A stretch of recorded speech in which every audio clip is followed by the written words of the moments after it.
안녕하십니까. 김열수의 시사안보 시작하겠습니다. 오늘부터 몇 해에 걸쳐서는 주로 미국과 중국 사이의 갈등 이게 아주 심해지고 있지 않습니까? 이거 가지고 몇 해에 걸쳐서 좀 말씀을 드리도록 하겠습니다. 여러분들이 아시다시피 지난달 말에 남중국해에서 중국은 대규모의 군사훈련을 했죠. 사실상 이곳에서 둥펑 21, 둥펑 26 사격 훈련까지도 했고요. 심지어 11,000km 이상을 나가는 주랑2A, 그러니까 중국의 SLBM 잠수함 발사 탄도미사일이죠. 그것까지 발사를 했습니다. 사실상 남중국해에서 긴장이 아주 고조가 되고 있거든요. 미국과 중국의 갈등이 다방면에서 일어나고 있습니다. 경제적인 면에서 일어나고 있는 건 여러분은 아실 테고요. 또 외교적인 면에서도 일어나고 있고, 그리고 지금 군사적인 면에서도 일어나고 있어서 남중국해가 정말 일촉즉발의 그런 위험에 처해 있다고 해도 과언이 아닙니다. 이것이 이제 비단 미국과 중국 간의 문제가 아니고 한국을 포함한 동아시아 전체의 질서에 엄청난 영향을 미치는 그런 갈등이 지금 진행이 되고 있다고 해도 과언이 아닙니다. 그래서 오늘은 도대체 남중국해에서 무슨 일이 일어나고 있는지, 남중국해는 도대체 왜 이런 갈등이 일어나고 있는지 그거 가지고 좀 말씀을 드리도록 하겠습니다. 아마 지도를 보시면 여러분들이 좀 편하게 보실 수 있을 텐데요. 지도에서 보시는 것처럼 중국은 여기 오른쪽에 보이는 이 지도가 필리핀이고요. 그 밑에 보면 보르네이가 있고 왼쪽에 베트남이 있고요. 그리고 이제 큰 중국과 그리고 중국의 섬이죠. 하이난 섬이라고 하는 그 섬이 있고요. 그리고 이제 위쪽으로 그림을 보시면은 타이완이 있습니다. 그래서 지금 이 나라들이 모두 이 남중국해에 있어서 자기의 영유권을 지금 주장하고 있거든요. 그 영유권 주장하는 것이 크게 두 군데입니다. 하나는 여기에 영어로 쓰여 있습니다만은 파라쉘 군도라고 하는 데고요. 하나는 요 밑에 큰 그림으로 돼 있죠. 이게 이제 스플래틀리 아일랜드. 이제 흔히 우리가 얘기하는 난사군도라고 얘기하는, 또 우리 한국말로 하면 남사군도라고 하는 데인데요.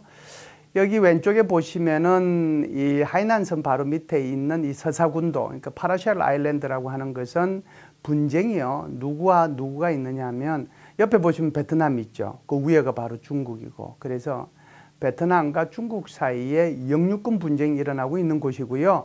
바로 이 영유권 분쟁 중에 현재 실효적으로 지배하고 있는 것은 바로 중국이라고 볼 수가 있습니다.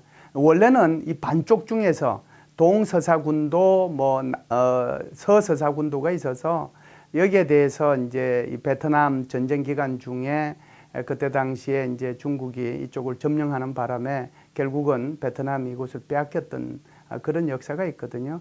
이것 때문에 중국하고 베트남하고 사이가 안 좋고요. 여전히 베트남은 이 파라쉘 군도에 대해서 자기 영토라고 주장하고 있기 때문에 중국과 베트남 사이의 영토 분쟁이 끊이지 않고 일어나는 곳이 바로 위에 보이는 파라쉘 군도 또는 서사군도라고 볼 수 있습니다. 여러분들 그 밑에 이렇게 크게 점박이처럼 보이는 이 여러 가지 섬들이 보이죠. 살짝 섬이라고 보기도 곤란하다라고 볼 수 있는데, 산호초 또는 환초 또는 암석 이런 것들로 이제 구성이 되어 있는데요. 이곳에 대해서 이제 여러 나라들이 자신의 섬이라고 또는 자신의 영토라고 주장을 하고 있습니다. 여기에 이제 크게 6나라가 경합을 벌이고 있는데요. 바로 이제 중국도 있고 대만도 있고, 오른쪽에는 필리핀, 또 밑쪽으로 보면 말레이시아, 그다음에 브루네이, 왼쪽으로 보면은 이제 지금 베트남까지 이렇게 지금 서로가 영유권을 주장하고 있는 거거든요. 여러분들 지금 바로 이 그림에서 보시는 이 부분이 어떻게 보면은 이제 중국의 남중국해라고 이렇게 볼 수가 있는데요. 이 남중국해는 세계 물동량의 5분의 1 이상이 이곳을 통과하고 있고요. 한국과 일본의 원유 수송로의 90%가 이곳을 통과하고 있습니다. 특히 이제 난사군도는 제가 좀 전에도 말씀을 드리다시피 수많은 이제 암초 그리고 산호초 이런 것들로 구성이 되어 있거든요. 그러다 보니까 수심이 굉장히 낮습니다. 여기에 수많은 원유와 그다음에 가스의 매장량이 지금 저장이 되어 있거든요. 그러다 보니까 이제 서로가 이걸 놓칠 수가 없는 거죠. 그러다 보니 서로가 영유권을 주장할 수밖에 없습니다. 그래서 이곳에 대해서 이제 중국을 포함해 가지고 여러 나라들이 군사력을 파병을 하고 있는데요. 유일하게 보르네이만 군사력을 파병하지 않고 나머지 모든 나라는 각각의 섬들에 대해서 군사력을 파병하고 있어서 서로가 서로의 등에 대해서 또는 서로가 서로의 앞가슴에 대해서 서로 총구리를 겨누고 있다고 해도 과언이 아닙니다. 여러분들 지금 이 다음 그림 한번 보시죠. 이 다음 그림에서 보시면 여기에 이제 파란색도 있고 노란색도 있고 또 뭐 빨간색도 있고 초록색도 있고 여러 가지 이제 색으로 표시를 해가지고 이제 섬들을 표시를 해놨지 않습니까? 이게 뭐냐면 서로가 자신의 섬이라고 지금 주장하고 있는 것들입니다. 그런데 여기 이제 이 수많은 이 환초들 뭐 여기에 산호초 이런 것들이 보시면 아시다시피 어느 부분이 이렇게 정해져 있는 것이 아니고 막 섞여 있잖아요. 중국이 주장하는 환초 속에 베트남이 들어있고 베트남이 주장하는 환초들 속에 또 중국계 들어있고 그런 상황이거든요. 그러니까 이제 이곳에 서로가 하루가 멀다 하고 이제 인공섬을 건설하기 시작을 했습니다. 사실상 섬이라고 하는 것은 유엔 해양법 협약에 나와 있다시피 아무리 밀물이든 뭐 이럴 때도 사실상 그곳에 1m 이상의 육지가 있어야 되고 또 사람이 살 수 있고 또 물이 나와야 그것을 이제 자연적인 섬이라고 부르는데 이런 곳은 섬이 아니에요. 그럼에도 불구하고 이것을 섬으로 만들어서 영해를 선포하고 또 이제 영해를 선포하게 되면 자동적으로 배타적 경제 수역이라고 하는 것도 생기잖아요. 영해 12해리에 배타적 경제 수역은 다시 그곳으로부터 200해리니까 이 자원을 서로가 갖기 위해서 엄청난 싸움을 벌이고 있는 거죠. 그래서 이것을 좀 더 연구하기 위해서 이제 인공섬을 만들기 시작을 했거든요. 여러분들 1번 보면 그게 이제 스플래트리 군도 속에 있는 베트남이 만든 그런 인공섬입니다. 여기에는 이제 군용이 가능한 그런 항공기들이 들락날락 할 수 있는데요. 활주로가 한 550m 정도가 되고요. 그 다음에 이제 저기 2번 한번 보시죠. 거기가 이제 필리핀이 지금 만든 섬인데요. 여기는 이제 인공 활주로가 한 1000m 정도 됩니다.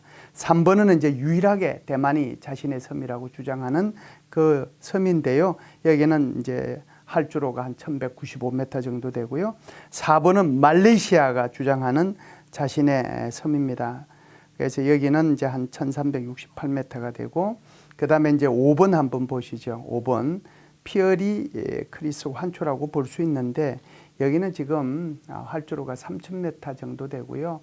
어마어마하게 큰 그런 활주로입니다. 여기는 이제 일반적인 이런 전투기뿐만 아니라 폭격기가 내려앉을 수 있을 정도로 지금 건설이 뭐 거의 완공 단계에 다 되어 있거든요.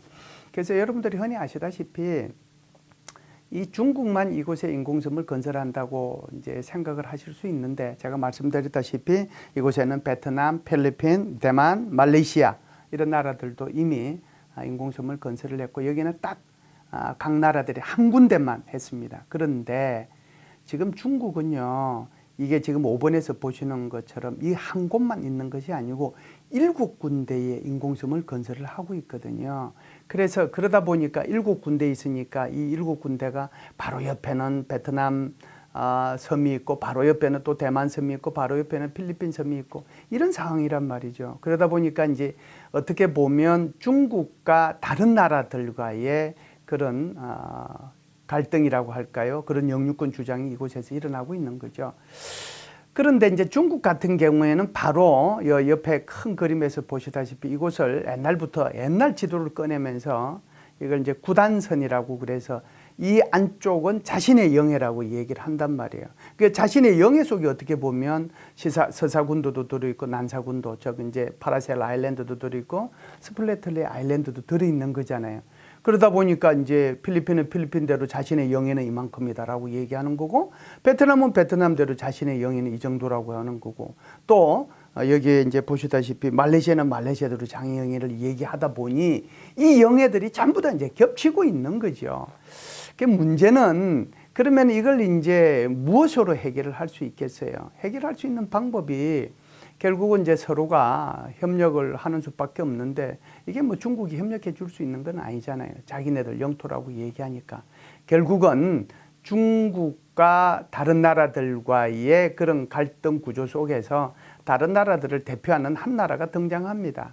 그것이 바로 이제 미국이라고 봐야 되겠죠. 그래서 미국의 입장에서는 미국은 필리핀, 대만, 베트남, 말레이시아 이 나라들을 대표해서 이제 중국과 일대 이제 갈등을 벌이게 되는데, 중국이 얘기하는 것은 장의영해라고 얘기를 하지만 미국이 얘기하는 것은 그게 아니고요. 이것은 자연섬이 아니고 인공섬이기 때문에 여전히 이 항행의 자유, 그러니까 프리덤 오브 내비게이션이라고 얘기하죠.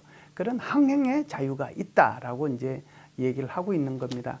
더더군다나 이제 몇 년 전에 사실상 그 중재재판소에서 중국이 주장하고 있는 구단선, 이것은 역사적인 근거가 없고, 그리고 이제 여기에서 인공섬을 건설함으로써 해양 환경을 또 아주 나쁘게 할 우려가 있고 분쟁을 일으킬 우려가 있으니까 여기서 더 이상 이런 행위들이 있어서는 안 된다는 재판까지 국제 이제 중재재판소의 판결까지 나온 상황이거든요.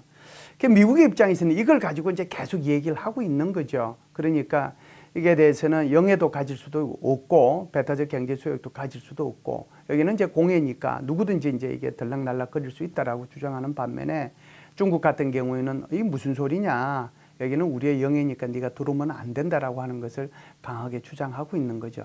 그러다 보니까 제가 서론에서 말씀을 드렸다시피 며칠 전에는 아주 중국이 이곳에서 대규모 군사훈련을 하면서 미국의 항공모함을 직접 타격할 수 있는 그런 둥펑 계열의 미사일도 쏘고요. 또 미국 본토를 직접 타격할 수 있는 잠수함 발사 탄도미사일까지 쏘았습니다.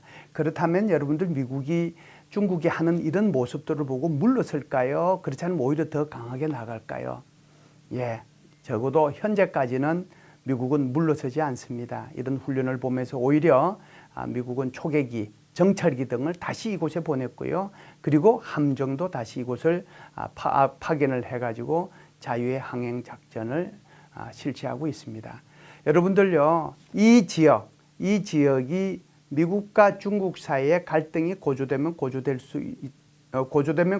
고조될수록 바로 터질 수 있는, 미중 간에 터질 수 있는 화약고의 제1번지가 바로 이 남중국해라고 볼 수 있습니다. 여러분들, 오늘 여기까지 말씀을 드리고요. 다음 회에는 조금 더 구체적으로 미국과 중국 사이의 경제적인 문제나 또는 군사적인 문제나 외교적인 문제, 이런 걸 가지고 시리즈로 말씀을 드리도록 하겠습니다. 감사합니다.